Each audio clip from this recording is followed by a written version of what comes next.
Hello guys, good afternoon. Welcome to Witness Without Identity. Today there's going to be a big fight between Nancy Pelosi and Wolf Blitzer from CNN. They're talking about the stimulus. We are waiting for the stimulus paycheck, and it seems like they are basically saying that Nancy Pelosi is blocking the check, the $1,200 check for the people, and a lot of money for the small businesses and everything like that. Is because of the as you have seen, the economic situation where the unemployment is very high right now, so people need help. So Nancy and Wolf Blitzer get into it, and then they get into a little argument. So I want you guys to watch it, and let's talk about it after that. Thank you. Are waiting in food lines for the first time in their lives. Can you look them in the eye, Madam Speaker, and explain why you don't want to accept the president's latest stimulus offer? Well, because, thank you very much, Wolf, and I basically said to Nancy Pelosi and the rest of the country that he is halting negotiations on economic stimulus related to the pandemic. Now, he realized that was an unpopular decision, and he's facing a tough re-election race. And so he immediately reversed course and claimed that he wanted Democrats to pass a big stimulus bill. And his White House proposed $1.8 trillion in stimulus spending. Now, over the weekend, Nancy Pelosi rejected that deal, and she rejected it because she felt that the priorities in the GOP spending bill, spearheaded by Donald Trump, had the wrong priorities, did not focus on the economic relief that Americans need, including help with childcare, especially when so many schools are shut down, which is understandable. But the bill did include an additional $400 per week for unemployment benefits, and Trump wants to send out another $1,200 stimulus check. So understandably, Democrats like Ro Khanna are angry that Nancy Pelosi didn't take the deal because it is close to the $2 trillion that the House wanted to spend on stimulus. Now, with that said, Nancy Pelosi recently went on Wolf Blitzer's show to defend her decision, and things got pretty fiery. Take a look. Make a deal, put the ball in McConnell court. So what do you say to Ro Khanna? what I say to you is, I don't know why you're always an apologist, and many of your colleagues apologize for the Republican position. Ro Khanna, that's nice. That isn't what we're going to do, and nobody's waiting till February. I want this very much now, because people need help now. But it's no use giving them a false thing just because the president wants to put a check with his name on it in the mail, that we should not be doing all we can to help people pay the rent, put food on the table, to enhance benefits, that they don't lose their jobs if they're state and local, we're talking about the consequences of a pandemic, the symptoms of a problem that the president refuses to address. But you know, and that is the coronavirus. We know the problem out there, but there are millions of Americans who have lost their jobs. They can't pay the rent. Their kids need the food. That's right, and that's what we're trying to get done. $1.8 trillion, and the president just tweeted, stimulus, go big or go home. He wants even more right now, so why not work on a deal with him? And don't let the perfect, as they say here in Washington, be the enemy of the good. Well, I will not let the wrong be the enemy of the right. What's wrong with... So there are other twists and turns to this story, because while Pelosi is positioning herself as someone who's attacking Trump's proposal from the left, you also have to consider that she's not the only one who opposes Trump's bill. Mitch McConnell, Senate Majority Leader, has made clear that he does not want to pass any type of economic stimulus outside of additional funding for small businesses, PPP. That's the only thing that he's willing to spend money on. And Senate Republicans have also made clear that they believe that a $1.8 trillion stimulus bill is far too much money, and they're unwilling to pass it. So you have two different parties that are unwilling to pass Donald Trump's version of stimulus. And unfortunately, the people who get caught up in the middle are the American people who desperately need financial help right now. We have one more video, but CENK, why don't you jump in? Yeah, so what an upside down, topsy-turvy world. So, number one, it sounds like Pelosi and Trump could have a deal if Mitch McConnell would get out of the way.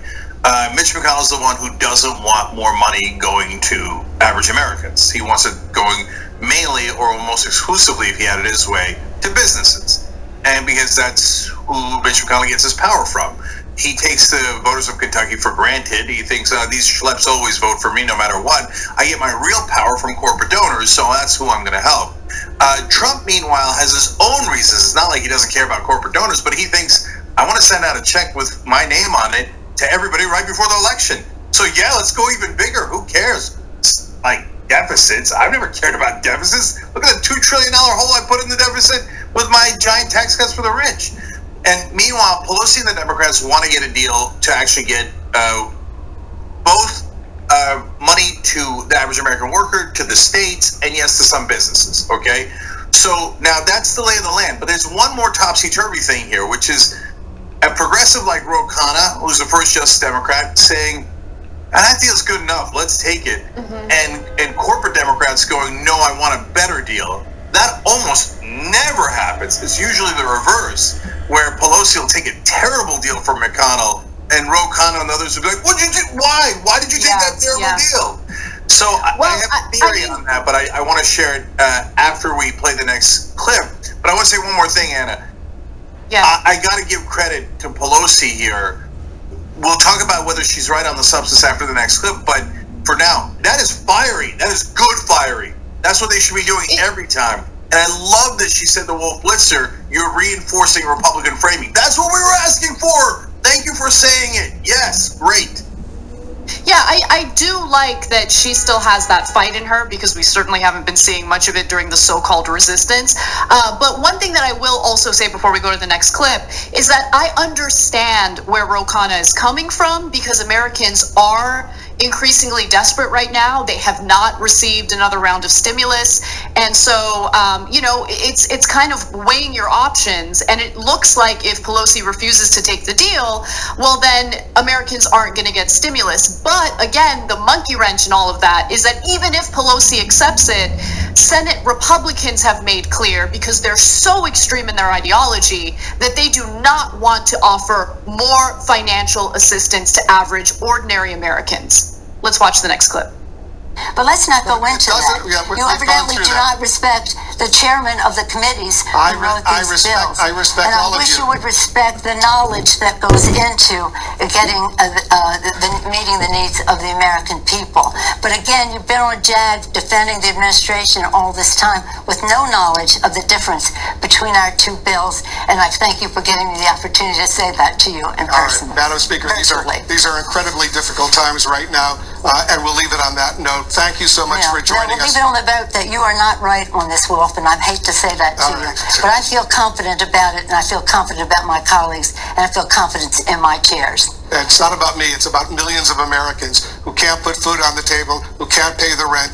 And we represent them. And we represent them. And we represent them. These long food lines that we're seeing. I know you are. We know them. I'm just saying. We represent them, and we know them. As we say, we know them. We represent them. Don't let the perfect be the enemy of the good, as they say. It is nowhere near perfect. Madam Speaker. Always the case, but we're not even close to the good. All right, let's see what happens, because every day is critically important. Thanks so much for joining us. Thank you for your sensitivity to our constituents' needs. I am sensitive to them because I see them on the street begging for food, begging for money.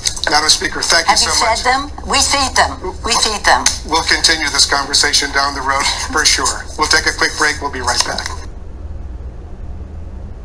Okay, so just one quick note. In the beginning of that clip, she talks about committee chairmen, and what she's referring to is the 5 committee chairs who in recent days came out with their own statements supporting Pelosi's bargaining position, detailing topic by topic what they view as what's wrong with Trump's proposal, including the failure to adopt the Democrats' child tax credit, insufficient child care help, and not enough support for some small businesses.